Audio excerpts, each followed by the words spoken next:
We got news. Oh, hello and welcome to Turtle Soup News. So there is all kind of stuff going on. Mm-hmm. We're gonna tackle like a baby bit of it. You know what I'm saying? Yeah, yeah. And kind of what we have the most kind of solid stuff for. Mm-hmm. But obviously, we'll be coming back with a lot more that's going on this weekend and stuff like that, breaking that down later in the week. Absolutely.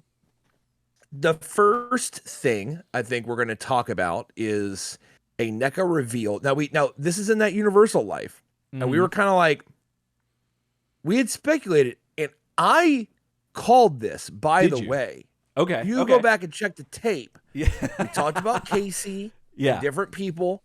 I had Casey or Shredder picked out for Phantom of the Opera, Oh, okay. but I Yeah. think Yeah. Yeah. I think I settled more on Casey because the Mm-hmm. mask. Makes You more know what I sense. mean? The Perfect man behind sense. the mask. Absolutely. And that is what we got. Yes. So, as part of NECA's 31 Night of Frights, they revealed the next figure in the TMNT Universal Monsters line, and it is Casey Arnold Jones as the Phantom of the Opera. And they're kind of doing the thing where they continue to kind of tease it. So, we're Mm-hmm. getting kind of like an image a day situation going Yeah. on.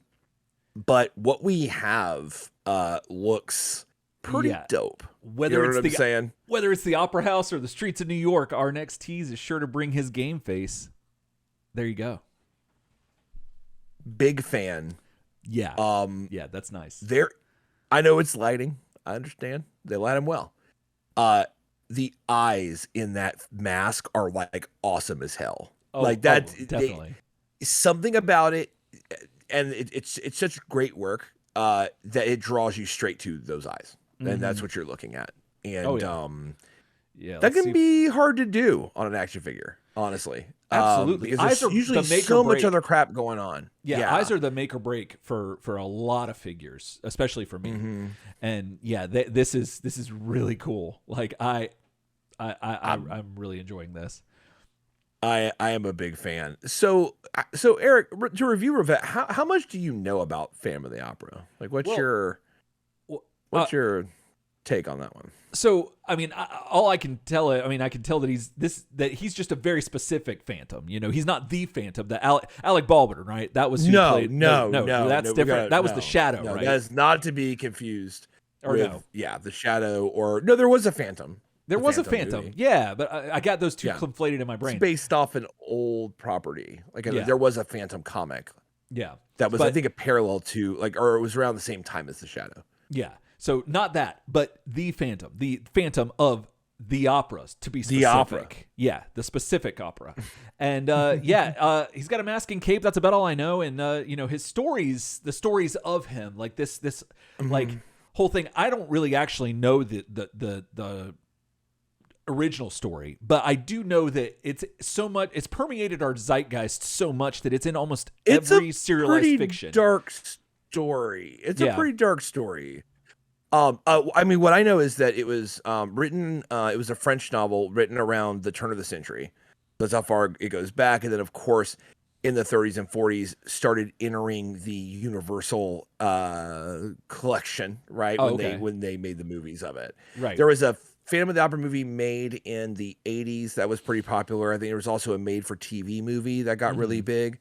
And it's just been one of those things. You know, Yeah. it's the tale of this, disfigured guy who, is like murdering people in this opera house and no one knows why. And the original story is pretty dark to my memory. Like, and it's got a little of that Beauty and the Beast, just a tad, because he does like kind of covet this woman and, Right. wants her to, be with him and stuff and is Mhm. trying to like right some wrongs. But of course he kind of, goes the wrong way with it. You know what I Oh, mean? yeah. Starts killing people just because and stuff like that. So that's kind of what I know about Phantom of the Opera. It's never been one of the properties that I'm like super like all over. Yeah. But they've done a really, really good job They with yeah. what we've seen so far with this figure. Yeah.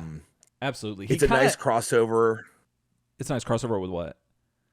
Oh, I'm just saying it kind of the two. maintains a lot of the Casey Jones of it. You know what I mean? Yeah. As Okay, well, yeah, which yeah, they've yeah. done with kind of all of these.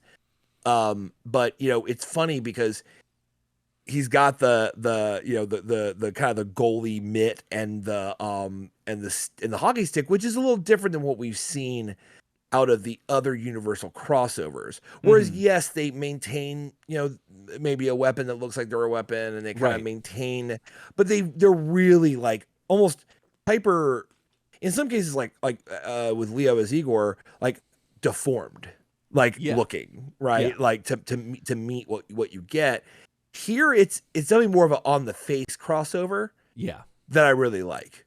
And like I said, the work on that face and those eyes, if that's in hand anything close to that, that's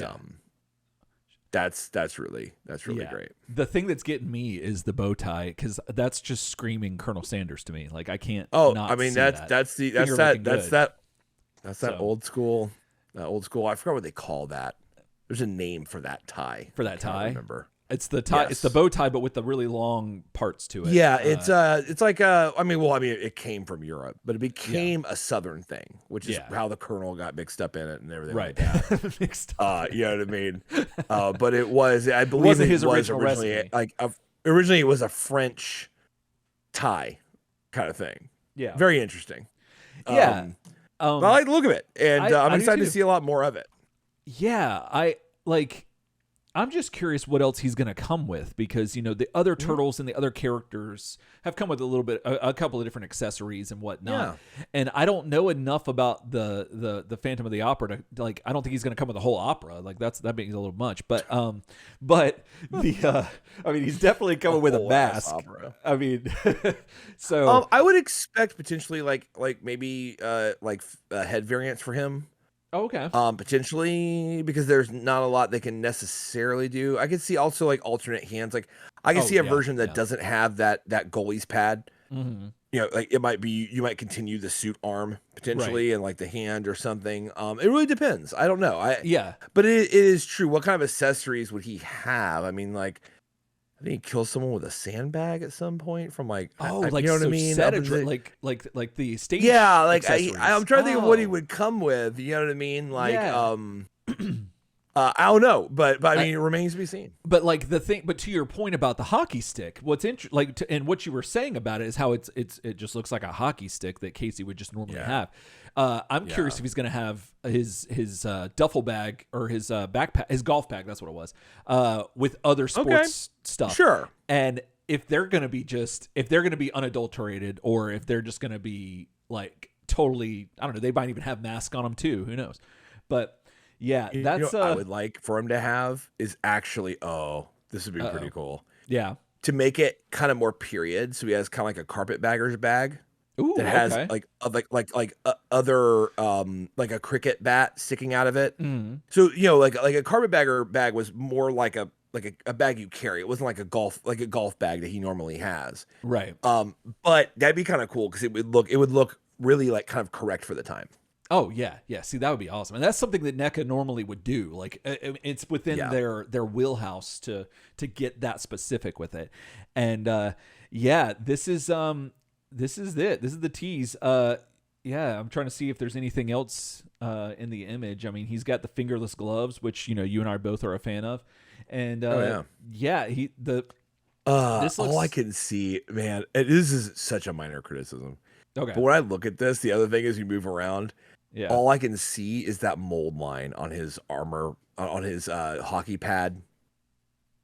You see the mold line running all the way around that. Yeah.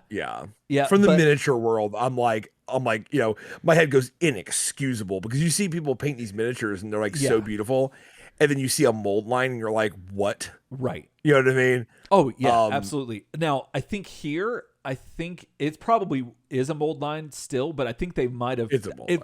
That's the best place to have it then, because you could arguably make it that it's like a seam. You could say it's like a seam. Yeah, no, you're right. But you're right too. Look, that is It is glaring, but I think that it was probably by design that it was put there, and he's got the spikes on it. Yeah, it's catching the light just right too. Absolutely. You know what I mean? Like you move that arm any other way, and you're not going to see that. Right. Right.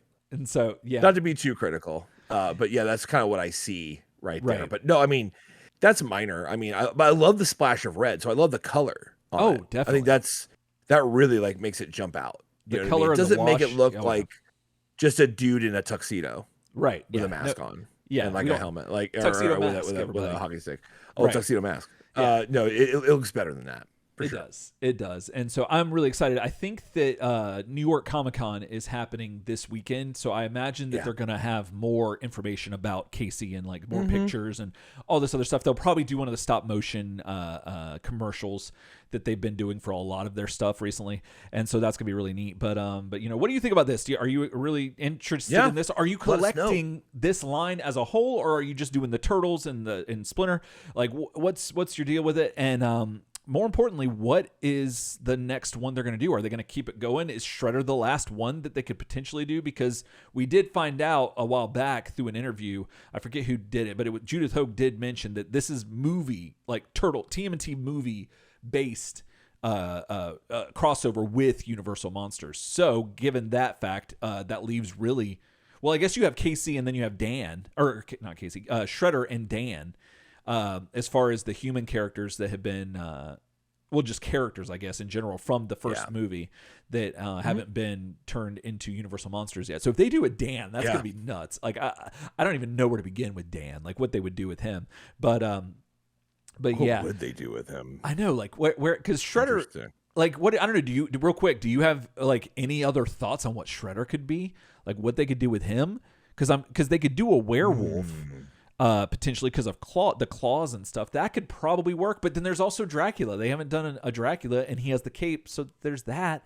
But Dracula would be nice. I could see that. As far as it's just Dan now. I'm really at a loss. Like, because you got like Creature from the Black Lagoon, you know, but like that's not like that just feels kind of weird because typically you if it's a human character, I think you want them based on a character that looked mostly human.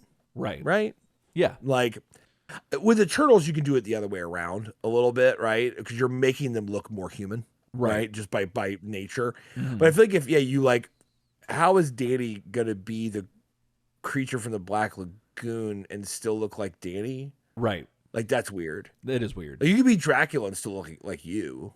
Yeah, you could. Do you know what I mean? Because like all you gotta do is don't get a lot of sun and then act weird. And you're already Dracula to start with. You're already Dracula. You're halfway there. You know, if you're already the Good Times vampire, then you're good to go. Exactly. So I'd be interested to see. But Dracula, Shredder, I could see that. Yeah, I could see that too. Well, let us know. Email us Turtle Soup Show. Comment below, and we'll keep you up to breast as more developments come from NECA. But speaking of more developments, something else is more development. developing